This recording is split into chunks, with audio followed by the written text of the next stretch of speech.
What's the title? Question of mangoes. The question of Mangoes. mangoes. तो थोड़ा पढ़ के सुनाएं. All of you please. Half an hour ago, Swaminathan sat in his father's room in a chair with a slate in his hand and pencil ready. Father had the arithmetic book open and dedicated. Rama has 10 mangoes with which he wants to earn 15 annas.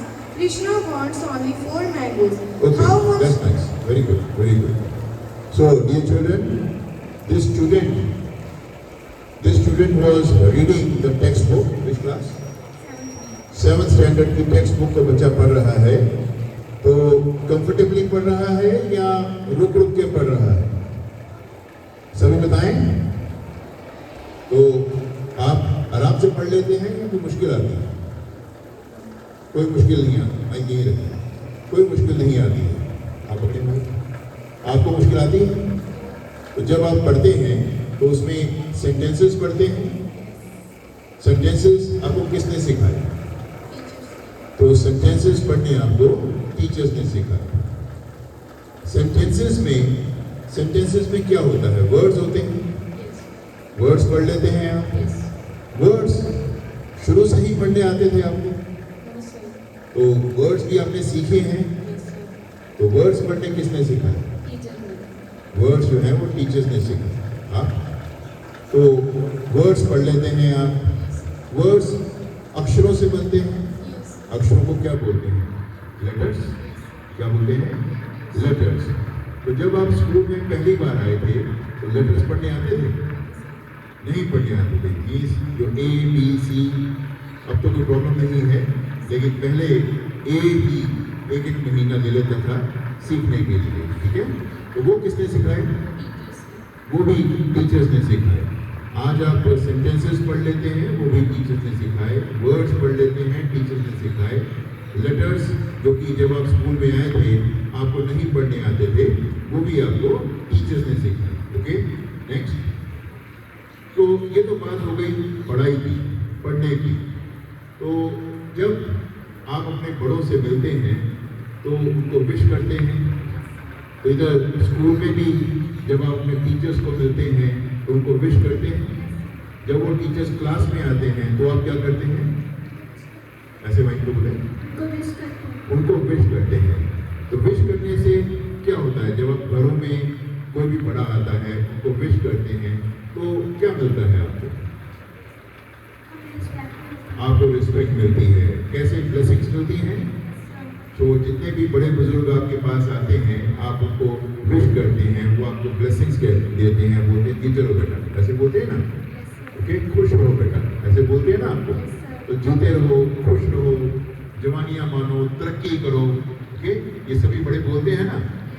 तो ये wish करना जिससे कि आपको blessings मिलती हैं, हौसला अफजाई होती है, आपकी प्रशंसा होती है, ये विश करना किसने सिखाया आपको? तो विश करना भी आपको टीचर्स ने सिखाया. रोज उसका अभ्यास भी होता है. Very good. Next please. Okay, तो मार्क्स जो हैं वो अच्छे आते हैं.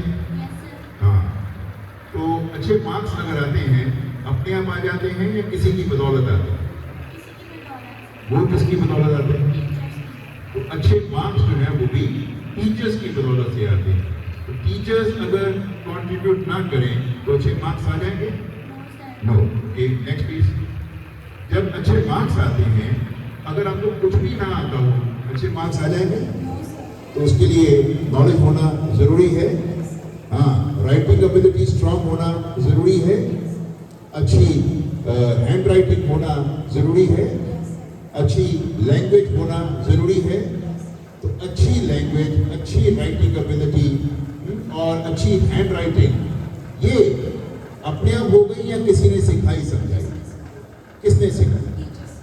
तो अच्छी हैंड राइटिंग, अच्छी नॉलेज, अच्छी राइटिंग एबिलिटी, अच्छी ग्रामर, ये सारी आपको आपके टीचर्स ने सिखाई. तो टीचर्स ना होते तो अच्छे मार्क्स आ जाते? नहीं आते. और नॉलेज अच्छी हो जाती? वो भी ना होती. चलें आगे बढ़ते हैं. जब आप पेपर करते हैं तो पेपर में लिखना होता है। Yes, sir. क्या लिखना होता है? सबको बताएं क्या लिखना होता है पेपर में? क्वेश्चंस के आंसर्स। तो जब क्वेश्चंस के आंसर्स लिखने होते हैं तो उसके लिए लैंग्वेज चाहिए, वर्ड्स चाहिए, और पूरा कंटेंट आपका तैयार होना चाहिए जो टेक्स्ट बुक में है। तो टेक्सचुअल कंटेंट आपके पास तैयार होना चाहिए, क्वेश्चंस की समझ आपके पास होनी चाहिए, क्वेश्चंस के आंसर्स आपको आने चाहिए।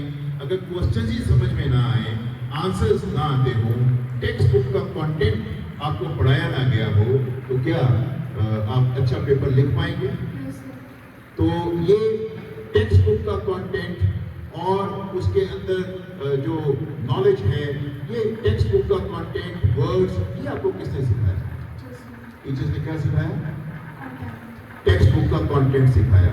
क्वेश्चंस को समझना क्या सिखाया? किसने सिखाया? और उसका सही आंसर कैसे फ्रेम करना है, ये स्किल आपके अंदर है, और उस स्किल के साथ अच्छे नंबर आते हैं। ये स्किल किसने सिखाई? ये स्किल भी टीचर्स ने सिखाई। Okay, very good. Next please, आगे जी। पेपर जब आप करते हैं तो उसमें क्वेश्चंस के आंसर्स लिखने होते हैं, तो साथ ही साथ आपको उसमें कई तरह के डायग्राम्स बनाने होते हैं। डायग्राम्स आते हो तो मॉडल्स बनाने आते हैं, अगर डायग्राम्स बनानी ना आती हो तो मॉडल्स नहीं बन सकते हैं। मॉडल्स बनाने आएंगे तो कल को साइंटिस्ट की तरह बड़ी बड़ी मशीन्स बना पाएंगे आप, रॉकेट्स बना पाएंगे आप, चंद्रयान बना पाएंगे आप। तो ये डायग्राम्स जो आज आप बनाते हैं, सभी को आते हैं? डायग्राम्स बनाने आते हैं? ओके, अलग अलग डायग्राम्स बनाना, ह्यूमन स्ट्रक्चर का डायग्राम बनाना, ह्यूमन हार्ट का डायग्राम बनाना, ये सारे डायग्राम्स आज अगर आप बनाते हैं उसकी लेबलिंग भी करनी आती है। Yes, sir. ये किसने सिखाया आपको? Teachers ने क्या सिखाया? टीचर्स ने हमें सिखाया कि हमें जब भी कोई डायग्राम बनानी है उसको अच्छे से बनाना है और उसको अच्छे से लेबल करना है ताकि हमें भी समझ आए और टीचर्स को भी समझ आए। हाँ, very good, very good. Fine. Next, तो डायग्राम्स भी टीचर्स ने बनाना सिखाया। ओके, जब आप मैथमेटिक्स करते हैं तो मैथमेटिक्स में सबसे ज्यादा काम किस चीज का रहता है? Plus minus. Very good, very good. Plus minus हैं, कैलकुलेशंस। ओके, ये कैलकुलेशंस करनी आती है सभी को? Yes, sir. हाँ, अगर कैलकुलेशंस करनी ना आती हो तो मैथमेटिक्स कर सकते हैं? No, sir. फिजिक्स कर सकते हैं? केमिस्ट्री हो सकती है? नो। तो ये कैलकुलेशंस जिससे कि आपकी फिजिक्स भी स्ट्रांग हो गई, मैथमेटिक्स भी स्ट्रांग हो गया, केमिस्ट्री भी स्ट्रांग हो गई। ओके, ये कैलकुलेशंस करनी किसने सिखाई? टीचर्स ने। खूब अभ्यास करवाया, Yes, sir. खूब एडिशन, सब्ट्रैक्शन, डिवीजन का, मल्टीप्लिकेशन का अभ्यास करवाया, टेबल्स भी याद करवाए। टेबल्स आते हैं ना आज, हैं? 7 का टेबल, 8 का टेबल। तो जब छोटी क्लासेस में पढ़ते थे तो क्या उस वक्त टेबल्स आते थे? No, sir. नहीं। तो टेबल्स किसने सिखाए? टीचर्स ने। टीचर्स ने। डिवीजन, मल्टीप्लिकेशन, ये कैलकुलेशंस करनी किसने सिखाई? टीचर्स ने। वाह, टीचर्स इतना कंट्रीब्यूट कर रहे हैं अभी, हैं? That's great. ओके, अच्छा, कुछ आपने मॉडल्स बनाते हैं आप लोग, उसमें एक मॉडल बड़ा कॉमन रहता है, that is solar system. Yes, sir. Solar system का पता है क्या होता है? Yes, sir. क्या होता है? सोलर सिस्टम हमारे प्लैनेट्स होते हैं जो पेड़ उसमें आते हैं। हाँ, मीन सोलर सिस्टम में सन है और सन के चारों तरफ जो प्लैनेट्स हैं, ठीक है, तो उसको हम सोलर सिस्टम कहते हैं। इससे नॉलेज बढ़ी, Yes, sir. प्लैनेट्स के बारे में समझ में आया, Yes, sir. और सोलर सिस्टम को जाना तो सोलर एनर्जी के बारे में भी पता चला। Yes, sir. और सोलर एनर्जी से हम क्या क्या कर सकते हैं? सोलर एनर्जी से हम एनर्जी प्रोड्यूस कर सकते हैं। एनर्जी प्रोड्यूस कर सकते हैं। उस एनर्जी के साथ एनर्जी को कैसे यूज किया जा सकता है? सोलर एनर्जी को, जैसे ये इलेक्ट्रिसिटी की प्रॉब्लम रहती है, इलेक्ट्रिसिटी के लिए हम कोयला यूज करते हैं, कोयला लगातार खत्म हो रहा है, तो कोयला खत्म हो जाएगा तो क्या हमारे पास कोई ऑल्टरनेटिव सोर्स ऑफ इलेक्ट्रिसिटी है? No, sir. वो alternative system solar system, solar energy के साथ क्या हम इलेक्ट्रिसिटी क्रिएट कर सकते हैं या नहीं कर सकते? कर सकते हैं। कर सकते हैं। तो ये सारी नॉलेज हमें किसने दी? टीचर्स ने। टीचर्स ने। Wonderful wonderful. हम बात करते हैं ग्रीन लाइफ की। कौन सी life? Green life. Green life किस चीज को बोलते हैं? प्लांट्स को। Very good. तो प्लांट्स जब चारों तरफ हो तो ऑक्सीजन है। ओके। प्लांट्स जब ग्रो करते हैं तो उनको फूड चाहिए। जो फूड चाहिए उसके लिए फोटोसिंथेसिस सिस्टम है। तो फोटोसिंथेसिस क्या है?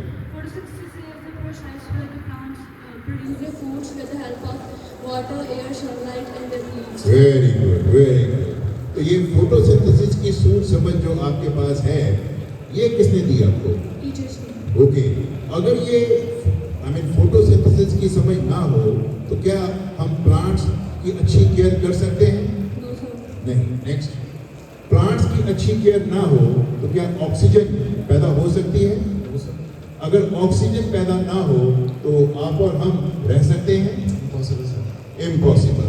इसका मतलब कि आपकी और हमारी लाइफ अगर ऑक्सीजन के ऊपर बेस्ड है तो उसके लिए फोटोसिंथेसिस की समझ थी तो हमें ट्रीज का ध्यान रखा। ये सब कुछ हमने किसने हमें सिखाया? टीचर्स ने। यानी कि अगर टीचर्स का ये रोल ना होता तो ऑक्सीजन की संभव ना होती, ट्रीज की केयर भी ट्रीज की केयर भी हम लोग ना कर पाते और आप और हम इस दुनिया में जिंदा रह ही ना पाते।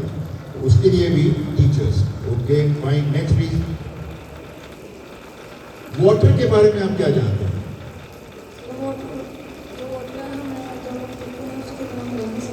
वाटर के बिना हम नहीं रह सकते। अगर वाटर का क्राइसिस आ जाए तो क्या लाइफ संभव है? वाटर के बगैर लाइफ संभव नहीं है। तो वाटर के बारे में हमें क्या सिखाया जाता है कि वाटर वेस्ट करना अच्छी बात है? ओके। वाटर कंजर्वेशन ये अच्छी बात है। वाटर की संभाल ये अच्छी बात है। तो वाटर का क्या यूज है, वाटर की कैसे संभाल करनी है, ये कौन सिखाता है? टीचर्स। तो ऑक्सीजन को कैसे जनरेट करना है, वाटर की कैसे संभाल करनी है, ये सब कुछ टीचर्स हमें सिखाते हैं। Okay next please. बेटे आपने अलग अलग स्टोरी सुनी है? कोई अच्छी सी स्टोरी का नाम बताओ।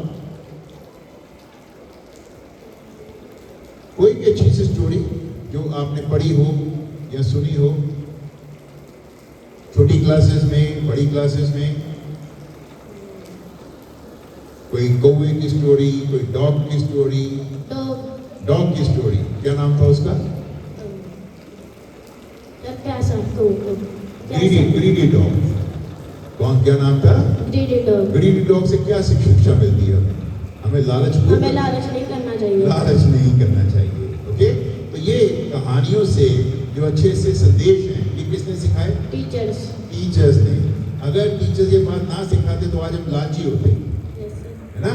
तो अगर हम लालची नहीं हैं तो ये किसने सिखाया? टीचर्स ने। Next please. Very good very good. Okay. हमारे बच्चे यहाँ पर बहुत सारे इनाम जीत के आते हैं। स्पोर्ट्स में जीतते हैं ना, नेशनल लेवल तक हमारे बच्चे जाते हैं। तो ये खेलना कूदना, इनाम जीतना, compete करना, ये कौन सिखाता है? ये भी टीचर्स ही सिखाते हैं। तो अगर टीचर्स हैं तो जीत है, अगर टीचर्स नहीं है तो फिर जीत नहीं है। जीत नहीं है तो फिर क्या है? हार है। क्या है? हार। Very good. Next please. आप लोग ड्राइंग करते हैं, उसमें सुंदर सुंदर तस्वीरें बनाते हैं। कैसे बनाते हैं? पेंसिल से और स्टेशनरी से। और क्या यूज करते हो उसमें? जब ड्राइंग बनाते हैं, पेंटिंग्स बनाते हैं, तो पेंटिंग्स बनाते तो उसमें क्या क्या यूज होता है? कलर्स यूज होते हैं। तो पेंसिल का इस्तेमाल, कलर्स का इस्तेमाल कौन सिखाता है? अगर टीचर्स का कंट्रीब्यूशन ना हो तो पेंसिल, कलर, स्टेशनरी सब जाया हो जाए। Next please. आपके पास लिखने का टैलेंट, आपके पास सिंगिंग का टैलेंट, आपके पास डांसिंग का टैलेंट, आपके पास खेलने का टैलेंट, ये इतना टैलेंटेड आपको किसने बना दिया? टीचर्स ने। सो टीचर्स की बदौलत हम इतने टैलेंटेड हो गए। Very good. Next please. आज आप यहाँ पर खड़े हैं, सभी सच बोलने में विश्वास रखते हैं, सभी ईमानदारी से पेपर करते हैं, ईमानदारी से तैयारी करते हैं। ये ईमानदारी, सच्चाई जैसे गुण किसने सिखाए आपको? टीचर्स ने। ये भी टीचर्स हैं। सभी ने सुना या सोए हुए हैं? सुना कि नहीं सुना? यस सर कि नो सर? Yes sir. तो बच्चों, कल हमने बात की थी ईश्वर की। ईश्वर किसी को बेटा बनाता है, किसी को बेटी बनाता है, लेकिन बेटे और बेटी को अगर कोई इंसान बनाता है तो वो टीचर है। बेटे और बेटी को इंसान बनाने वाला कौन? टीचर। ओके? आपने यहीं पर देखा, कोई भी इंसान, नेक इंसान, ग्रेट इंसान, महान इंसान बनता है तो ज्ञान के साथ बनता है, अच्छाई के साथ बनता है, संस्कारों के साथ बनता है। ये अच्छाई, ये ज्ञान, ये संस्कार, ये सच्चाई और कोई नहीं सिखा सकता सिवाय अध्यापक के। तो जब हम छोटे होते हैं तो हमारे घर में हमारे मदर, हमारे अध्यापक हैं। वही रूप बाद में स्कूल्स में, कॉलेजेस में हमारे टीचर्स देते हैं। इतना बड़ा योगदान जो भी हमारे अंदर स्किल्स हैं, जो भी हमारे अंदर स्ट्रेंथ्स हैं, जो भी हमारी सोच है, जो भी हमारी समझ है, जो भी हमारी अंडरस्टैंडिंग है, जो भी हमारे अंदर गुण हैं, जो भी हमारे अंदर टैलेंट है, जो भी हमारे अंदर प्रतिभा है, सब की सब किसके बदौलत है? सभी जवाब दें। सब कुछ किसकी बदौलत है? टीचर्स। सो इतना ज्यादा योगदान टीचर्स का। लेकिन जैसे हमने कल बात की कि इतना ज्यादा योगदान है मदर का, फिर भी मदर को वो सम्मान नहीं मिलता है जो इसके मदर हकदार है। वैसा ही स्कूल्स में, कॉलेजेस में क्या देखने में आ रहा है कि इतना ज्यादा योगदान देने के बाद भी अध्यापकों को वो स्थान, वो सम्मान नहीं मिल रहा है जिसके वो अच्छी तरह से हकदार है। सो रेवलडेल पब्लिक स्कूल के बच्चों, रेवलडेल पब्लिक स्कूल के विद्यार्थियों, और कोई ये सीखे ना सीखे, आपको ये जरूर सीखना चाहिए कि वो इंसान इस प्रकार के बरसात में, जहां पर चारों तरफ लोग अपने घरों में बैठे हुए हैं, सारे के सारे टीचर्स समय पर यहाँ पर आपके साथ खड़े हैं। सीखने सिखाने का प्रोसेस, उसको लगातार आगे बढ़ाने के लिए, आपको इम्तिहानों के लिए तैयार करने के लिए, जिंदगी के लिए तैयार करने के लिए, अनुभवों के लिए तैयार करने के लिए, हर तरह के चैलेंजेस के लिए तैयार करने के लिए, ऐसे अध्यापक जब आपके साथ हैं तो उन अध्यापकों को सम्मान, इज्जत भरपूर मिलनी चाहिए। ओके? तो हम आपसे उम्मीद करते हैं कि ये सब कुछ सुनने के बाद एक अक्षर से लेकर आज बड़े बड़े एसेस, बड़ी बड़ी कॉम्पोजिशंस हमारे स्कूल के बच्चे लिखते हैं, बोलते हैं। साइंस के छोटे छोटे सिद्धांतों से लेकर बड़े बड़े मॉडल्स वो बच्चे तैयार करते हैं, उसको एक्सप्लेन करते हैं, उसको जिंदगी में उसका क्या मकसद है वो अलग अलग लोगों को बिना किसी डर के, बिना किसी झिझक के, बिना किसी हिचकिचाहट के सबको बताते हैं। ऐसे महान अध्यापकों के लिए सबके मन में बहुत सम्मान, बहुत इज्जत, बहुत मान होना चाहिए। और अगर कोई बच्चा ऐसा नहीं करता है तो फिर ईश्वर भी उसको माफ नहीं कर सकता है। तो उम्मीद करते हैं हमारे स्कूल में सभी बच्चे पूरा दिन, पूरा साल, साल दर साल, सारी उम्र जब जब टीचर्स के बारे में सोचेंगे, उनका सर हमेशा टीचर्स के सम्मान में झुकना चाहिए। जीते रहे। God bless you. Thank you.